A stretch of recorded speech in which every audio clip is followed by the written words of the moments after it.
Hello and welcome to another gameplay commentary video for GiantSlayerTV. Today we'll be watching a game from the perspective of Faye on patch 12.3. This game was played the day of the patch and is in a Diamond Master lobby. The latest patch did not change up much in the meta as it was on the smaller side due to the upcoming mid-set. As such, the overall gameplay should feel and look similar to the meta that developed after the 12.2b patch. We'll be going through the game looking at major decisions Faye makes, including mistakes and ways to improve. With all that said, let's go ahead and get started. But before we begin, please don't forget to click the links in our description. Give your support to everyone who helped make this video happen. We host many TFT tournaments with plenty of exciting content to come. Be sure to also follow our GiantSlayerTV social media pages.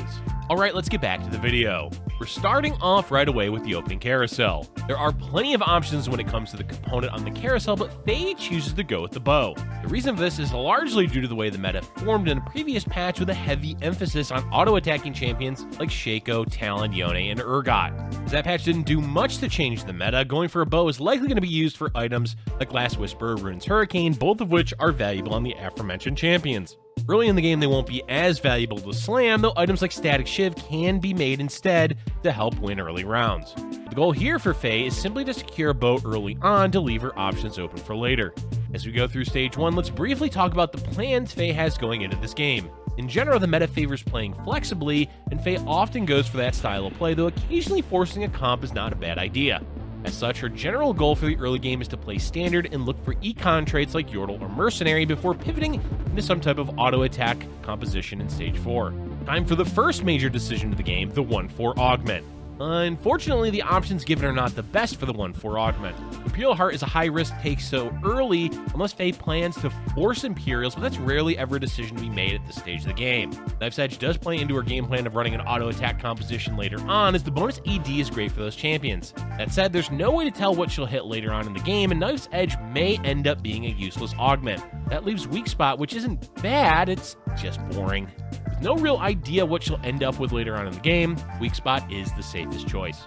Ending stage 1, Faye opened with almost all gold in the form of champions. There's a lot of paths to take with this opening, especially hitting 2 early Echoes. Grief for Echo 2, play early Scrap, or she could play Malzahar, Ziggs, and Kassadin to aim for early Mutant Arcanist. Unfortunately, not hitting either Yordles or Mercenaries makes loose streaking less ideal, but Faye wants to keep the option open with an early Gangplank. Selling to 10 is the middle ground decision, and she'll likely lose the round but may make extra gold from Gangplank. An alternative decision would have been to completely open Fort, sell everything, since she has no components. As we see during the combat round, Gangplank was able to farm 1 gold, so even though it may not have been the best decision, it at least had some return. And let's be honest, it's unlikely she'd be able to win against any level 4 boards without a slightly stronger opener.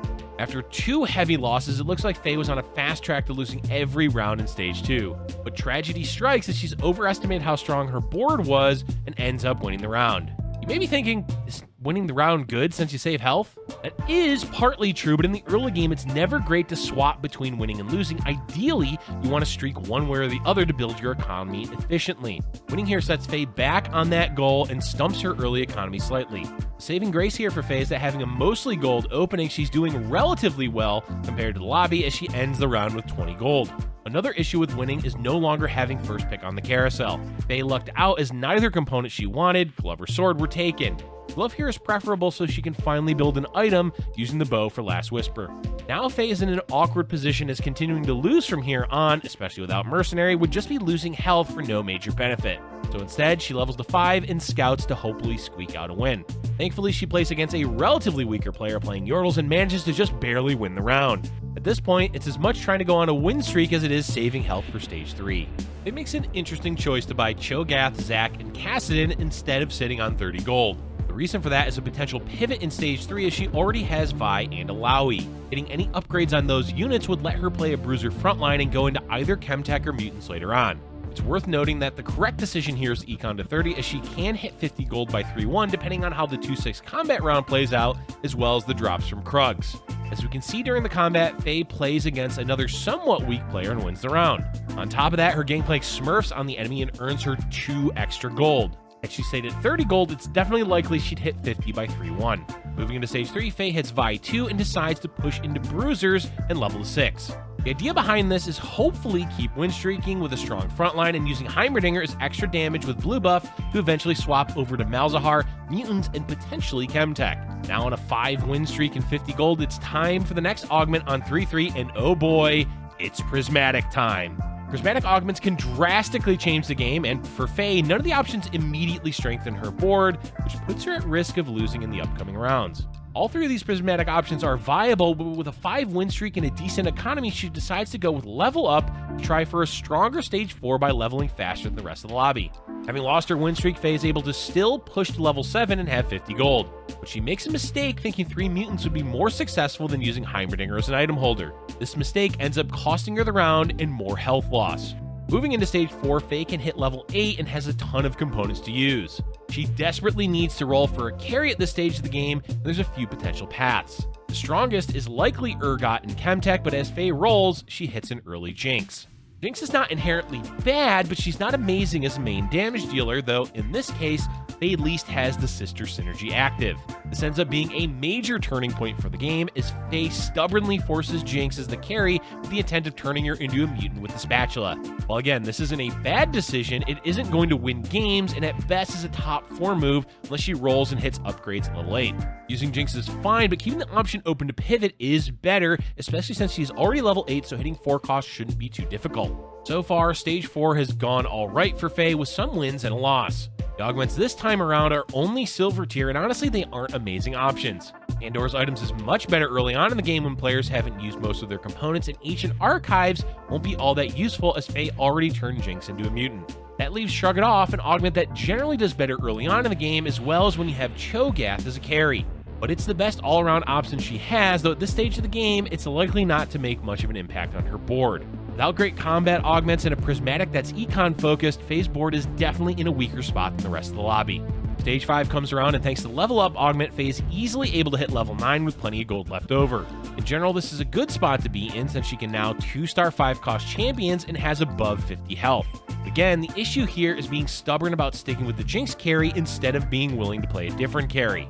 It's an issue that happens to every TFT player from time to time when you've invested so much into one unit and don't consider the other options available. Sometimes, luck just isn't there. Even with 16% odds to find 5-cost champions, Faye is still unable to hit a Jinx 2. Thankfully, both Kaisa and Victor show up, but without upgraded 5 costs, her board is not particularly strong and will continue to bleed health in stage 5. This once again goes back to being willing to make pivots to your board, as there were definitely possibilities to make changes to the board this game. Now, the best outcome is likely to aim for 4th or 3rd, which is doable since Faye saved a lot of health throughout the early stages of the game. Praise be to Mort Dog, Jinx 2 finally arrives and swoops in to save the round for Faye. Any health saved at this stage of the game is essential, especially since 2 players are already out and 2 others are lower in health than Faye is. Taking Quicksilver from the Carousel doesn't provide any major power spikes to Faye's board, but it does give her a second corner bait. This helps against any would-be Blitzcrank players and allows Faye to freely position her Jinx and Kaisa. We're seeing now how poorly Faye's board has scaled into the late game. Bruisers lack the defense in the late game to stay alive long enough for Kaisa to ramp up, plus Kaisa is still only level 1.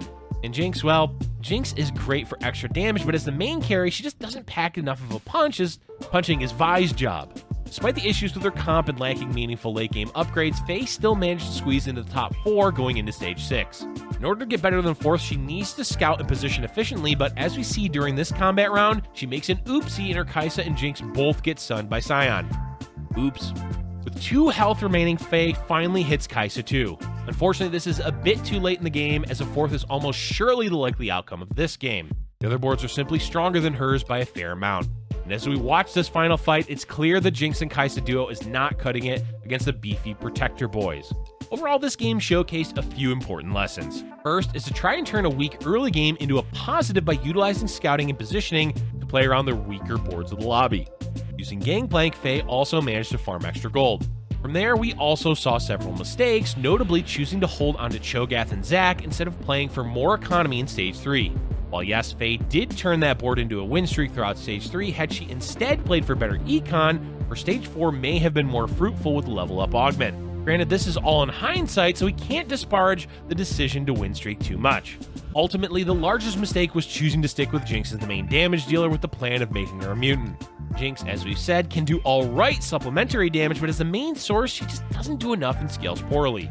Had Faye instead been more willing to pivot into something like Urgot or a different auto attack carry, the board would have scaled better into stage 5 and 6. Yes, luck did play a part here as she was unable to 2-star her 5 cost for a long time, but at level 8 and 9, it's very unlikely to hit a 2-star 4 cost unit. Doing that would have been overall better for Faye's board. At the end of the day, it's worth pointing out that not every game can be a first. Sometimes the decisions you make and the variance at TFT means a 4th is the best your board can get, and that's okay as your LP number still goes up. That's all for today, folks. Our goal with these gameplay commentaries is to showcase ways to improve your game with actual gameplay to back it up. Keep in mind that improvement is incremental, and expecting immediate results rarely ever happens. Be patient and keep at it, and you'll definitely improve. Let us know in the comments section below if there's anything you'd like to see us explore with these gameplay commentaries, and we'll do our best in the future to implement those ideas. Thank you for watching, and if you're enjoying our content, be sure to hit the like button and subscribe. Future Giant Slayer TFT videos.